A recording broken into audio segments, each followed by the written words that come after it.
What is up, everybody? So the NBA season is finally wrapping up. We're just a few days away from the final records and getting into the playoffs, and already we've had multiple teams be eliminated from the playoffs. Obviously, you know, the worst teams in the league, like the Lakers or the Pistons or the Thunder or whatever, they were already eliminated a long time ago. We knew that. But a team like the Knicks, who was a borderline play-in team, just recently got eliminated. So I figured we'd go through and let's rebuild some of these teams that weren't able to make the cut or were close to making it and just got eliminated. And also, how honorable is it that Trae Young is the one that eliminated the Knicks from the playoffs? So with the win for the Hawks, they were able to knock the Knicks out. And I mean, Trae Young, he just dominates the Knicks anytime he gets a chance to, whether he's playing them or whether he's playing a completely different team and he just got a chance to knock the Knicks out. You know Trae Young is going to go hard when it comes to playing the Knicks. And today we're going to be hopefully overcoming that hump with against Trae Young and getting the Knicks that championship that they have not seen in so long. And let's go ahead and get into this rebuild as we'll look at the roster that we know so well. So as you can see, we are currently sitting 34-43. We're 11th in the conference right now. All these teams have clinched their play-in and playoff tournament or playoff seedings, basically. None of these teams are going to be able to drop out, so we are essentially basically completely gone. In the West, it's a little closer maybe, but not really as much as you would expect, because, I mean, I guess the Lakers could technically still jump in there. You really don't know, but obviously we are knocked out, or else I wouldn't be making this video. And as we look at the roster, I mean, it's who we all expect. You got RJ Barrett. He is here to stay for a long time. RJ Barrett, you know, he had a lot of criticisms last year, but he's come out this year and he's really played like he should have been playing as the third overall pick. Then you've got Julius Randle, who he really came out last year, all-star season, dominated. He's played fairly well this season. I mean, these aren't his real statistics, but overall he's played decent this season, but a step in the wrong direction for him, and they gave him a crap ton of money, so we'll have to see what we can do with Julius Randle. You've got Mitchell Robinson on an expiring contract. I'd like to bring Mitchell Robinson back, but he doesn't have an option or anything, so it's going to be difficult when we've got D. Rose, Alec Burks, Evan Fournier, Kemba Walker is there as well. And then you've got Nerlens Noel, Emmanuel Quickley, and Obi Toppin, and Cam Reddish is injured for the rest of the season, but he should make a nice little trade piece if we're going to be able to put him in any packages. Then you've got Taj Gibson, Quentin Grimes, Miles McBride, Luka Samanic, Ryan Arcidiacono, and Jericho Sims. As you can see, we are only a few games away from the end of the season, so we'll go ahead and simulate. No reason really to even get into the playoffs this year, or even look at who wins. I mean, I'll show you guys who wins the finals. None of that's too important because we really don't have anybody in that fight, whether it's for All-NBA or All-Star. So I'll see you guys at the end of the season. We get to the end of the season. Joel Embiid gets it done for the Philadelphia 76ers James Harden gets it done as they take home the finals this year. James Harden averages 33 points, 10 rebounds, and 10 assists. We'll round up for him. Give him that triple-double. He deserves it after that performance. 54% from the field, 46% from three. So maybe they made a good decision trading for James Harden, giving up Ben Simmons, at least in 2K terms, but it don't look like it's really going to help him too much in real life. And as we get into the offseason, just make sure all of these things stay the same. Really don't know what our chances are in the lottery. Right now we sit at around the 13th and the 11th overall pick. Probably nothing too crazy going to go on there. And yeah, we stay right around there. We get the 11th and it actually falls out. So yeah, they get the 13th pick. Probably was top, I'd imagine, like, you know, top 10 protected or something, or lottery protected for the Hornets. So they're able to keep their pick. So we come out of there with only the 11th pick. Not too mad about that. We should be able to, yeah, Tom Thibodeau's here to stay. I really don't know if we're going to make a trade or use the pick, because the pick, I want to keep this a realistic rebuild, but not like crazy realistic, but the pick is kind of valuable in this year's draft. I guess we'll just go and see what is there or who is there at the time we pick. And if there's an interesting trade, I'll look at it. And we should get some offers. No, we actually don't get any offers. I just want to see what people would be willing to give up for this pick and if any of it makes sense. I mean, we could get 2 picks in return for him. Luke Kennard would be an interesting pickup. Clint Capella would be nice. But does that really make much sense for the Hawks? I mean, maybe they had a struggling season this last year. Christian Wood would be nice as a pickup, especially, you know, the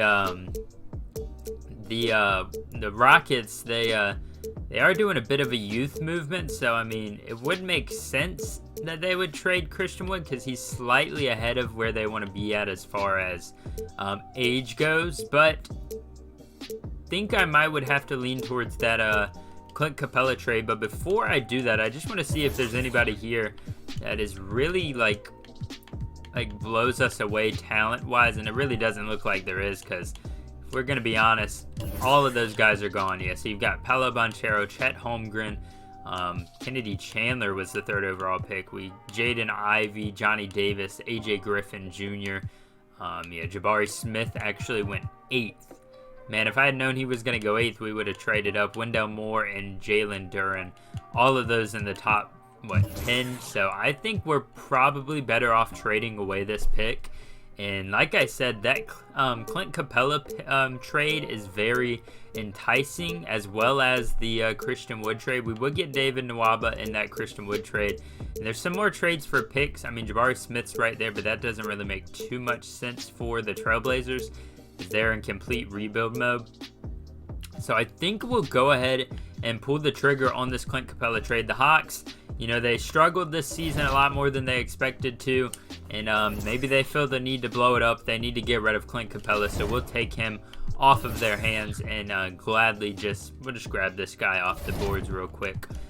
With our 2nd round pick, he probably won't be even signed, I'd imagine, but 76 overall with a 2nd round pick is not a bad pick at all. I mean, Jericho Sims, I'll let you walk in free agency. You do have a few guys go in free agency as well. Pat Connaughton leaves the Bucks this season. Nicholas Batum down here. And at the top, you've got James Harden, Kyrie, and Bobby Portis. All those guys decline their player options. As we get into the qualifying, we don't want to offer Lucas Samanic anything.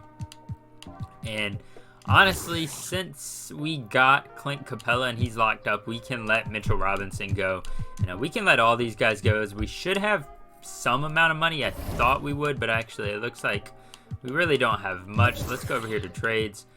Who's holding up all this cap space? So we did bring in Clint Capella on $19 million. That is a big contract. Then we've got Derrick Rose on $14 million, RJ on $10 million, Alec Burks on $10 million, and Nerlens Noel on $9 million. Kemba Walker is on $9 million as well. We should be able to trade him because we'll take that injury off of him. It just says personal reasons for him. And why are we on the Trailblazers 2K? So yeah, I'm just going to take that off of him because that's not really an injury, if we're being honest. Where'd he go? Kemba Walker is down here. And he's going to be healthy. He's not out for personal reasons at all. If we can actually get it there, wherever healthy is at. And I would have thought it was before the B's because I think it goes, there it is. It's not before the B's, but it's before the A's, which come after the B's. I have no idea. But anyways, this is our team healthy right now. Obviously, you know, we've got a good young core. Even if we could start, he goes down to a 76 if we bring him over there. But if we could have started Emmanuel quickly at that shooting guard position, I would be much more happy about that. RJ Barrett surprisingly goes down as well. But so, I mean, already our team has made an upgrade with Clint Capella. He's on a 3-year contract, so he's locked up for a while. We've got Julius Randle, who I'd like to keep around if at all possible, at least for this first season. Then you've got RJ Barrett, and you've got Derrick Rose. So we've got a nice core, and I'm going to try and trade away Kemba Walker just to save up some cap space and maybe get a pick in return. But if we can't get a pick, I would rather just, grab a guy that can play a slightly useful role at least. Like maybe Brandon Clark as a backup center would be interesting. Talon Horton-Tucker, apparently the Lakers are just throwing him around wherever they can. I mean, Monte Morris says it would be a good pickup. Isaiah Jackson, a rookie deal center. Wouldn't make too much sense. And there we go, to the Spurs. They want to get an expiring contract, and we get some picks. And I'm more than happy to make that trade away, as we don't really need Kemba Walker right now because we have Emmanuel Quickley backing up Derrick Rose. And if we can just get a shooting guard, and I would take probably a backup power forward overall of anything else, and I'll be pretty happy with that. Pat Connaughton is there, and he's apparently very affordable, so bring Pat Connaughton in on a 2-year. Can we get a team option in there? I would like to get a team option. And it looks like he'd accept that. Then we'll go over here, see if we can get a backup center. And nobody too interesting. Maybe JaVale McGee. He'll get a lot worse though. So maybe we'll go with any young guys up here. I mean, Drew Eubanks, not gonna get too much worse. I don't want him for 2 years. We'll get him for 1 year, $8 million. Looks like both those guys are gonna accept, and we're not gonna make any big trades before we get. Apparently we cannot sign Pat Connaughton because we took Drew Eubanks instead. So we'll just have to sign another shooting guard. And we're not going to make any big trades until the season actually begins, because that would be... Yeah, we can renounce his rights. I don't really care about Kemba Walker. But yeah, we'll go to the season, or go to player progression, then simulate to the season. I'm going to go around, look at all the scouting intel and see what everybody's thinking about on their season, and if they are, rebuilding or selling or any of that. So it turns out the Portland Trailblazers are completely rebuilding in this reality. And I mean, it makes sense. Damian Lillard's aging. He's 32 years old, and there's been rumors of Damian Lillard getting traded for years now. And why not send him to a big market team like New York? We give up Julius Randle, but I'm completely happy with that trade. I mean, we would have to move him D Rose to shooting guard. He goes down 1. But I mean, Damian Lillard coming in here, instantly becoming the best or second best player, if you want to claim that, RJ Barrett's the leader on this team, which he definitely is. But Damian Lillard instantly makes this team even a bigger contender than we were before. And I mean, I just love that addition to the team. Obviously, that makes it a little more difficult as far as big men go, because we don't really have that starting power forward. But I would like to see if there's anything crazy out there for Obi Toppin. I know he has some value. Nothing too crazy going on. So I think we're going to go ahead and simulate it. I want it to be a realistic-esque rebuild. So this team is fairly realistic for a New York-built team. We've got Clint Capella. You've got Damian Lillard. Emmanuel Quickley, Derrick Rose, Cam Reddish, a very well-rounded team. So I think we'll at least make the playoffs, but I'm gonna go ahead and simulate and just see, probably to the trade deadline, and see what's going on before I actually make any more moves or go overboard with trades. End of our first season in the rebuild. I did not make a trade at the trade deadline because I accidentally simulated past it. As you can see, we finished 9th in the conference. Luka takes home MVP. Chet Holmgren, Rookie of the Year. Andre Drummond, 6th Man of the Year. Giannis, as always, DPOY. DeAndre Ayton, Most Improved. And Willie Green as Coach of the Year. I highly doubt we had anybody in these All-NBA teams. We did not have anybody on anything, it appears. Definitely not a rookie team. Maybe Tari Eason. Okay, rookie. All-rookie second team there. As you can tell, or obviously, we made the play-in tournament. This roster is definitely a good roster, but not quite where it could be at.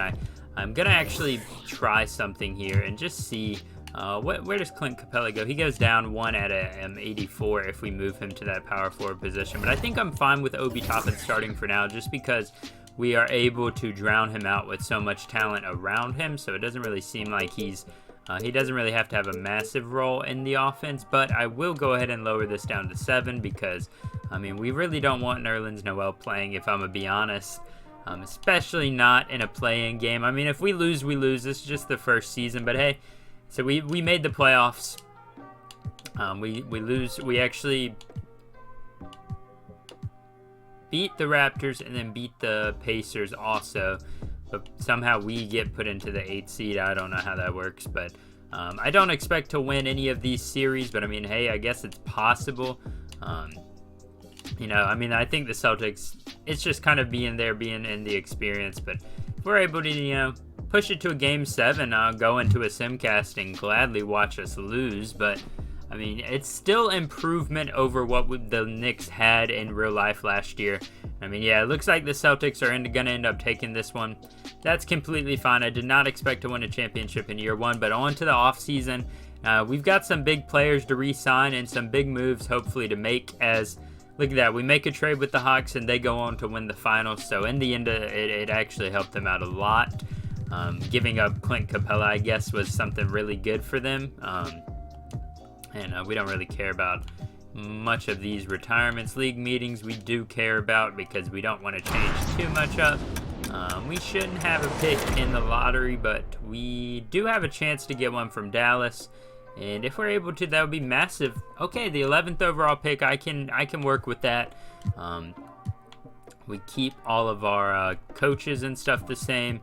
And then the NBA draft, we'll go down here and see what kind of trade offers we get for it.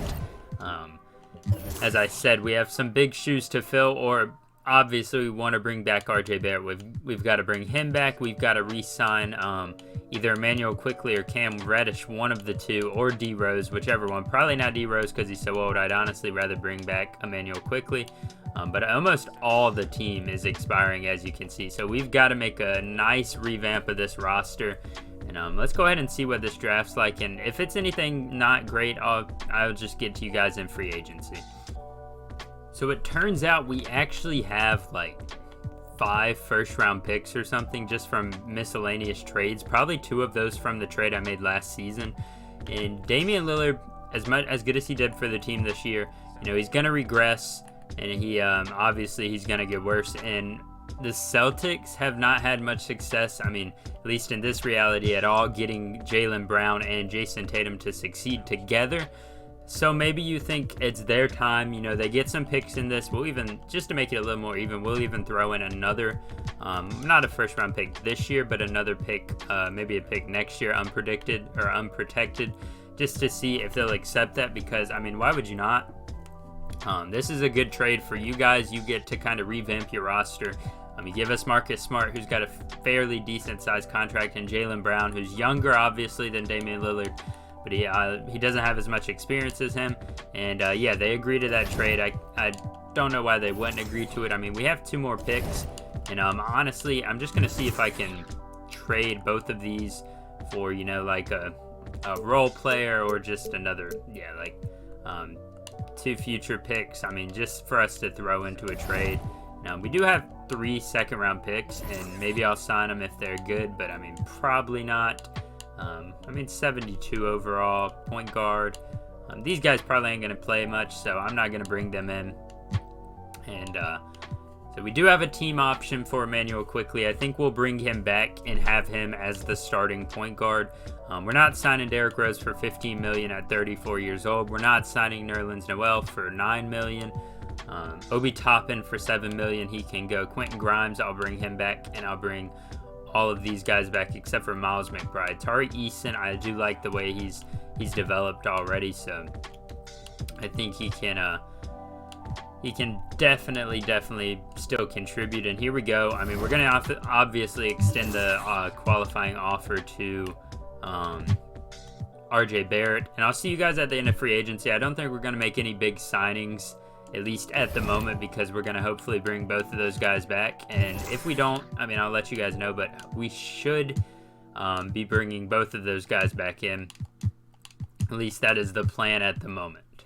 Beginning of the 3rd season, no big news really here. We brought RJ Barrett back. We're not able to get Cam Reddish, but obviously, RJ, Jaylen Brown, Clint Capella. Quickly, we brought back on that team option. Quentin Grimes got a little better. Tari Eason got a little better. Marcus Smart's here as well.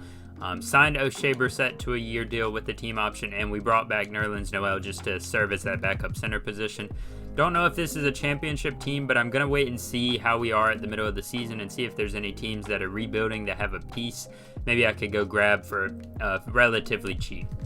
End of season 2 of this rebuild. Luka takes home MVP again. Freddie Cousins, auto-generated guys, Rookie of the Year. Colin Sexton, Sixth Man of the Year. Still in Cleveland, though, surprisingly. DPOY goes to Anthony Davis, averaging 20 points per game still. James Wiseman, Most Improved, and Ime Udoka with Coach of the Year. I doubt we had anybody on any of the All-NBA teams still. No, we did not. We didn't have anybody on any of these teams. But as you can see, improvement. We make the 4th seed.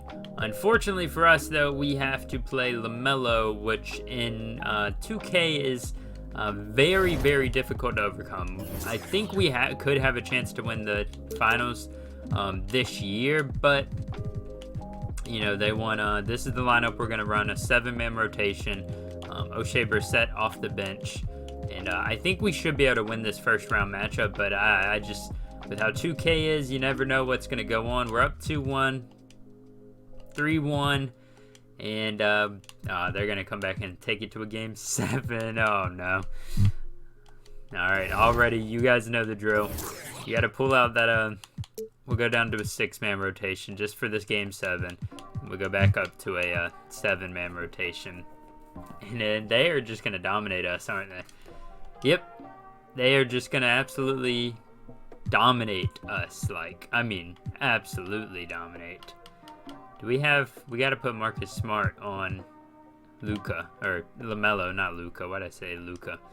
Yep. Dang, we just blew a 3-1 lead.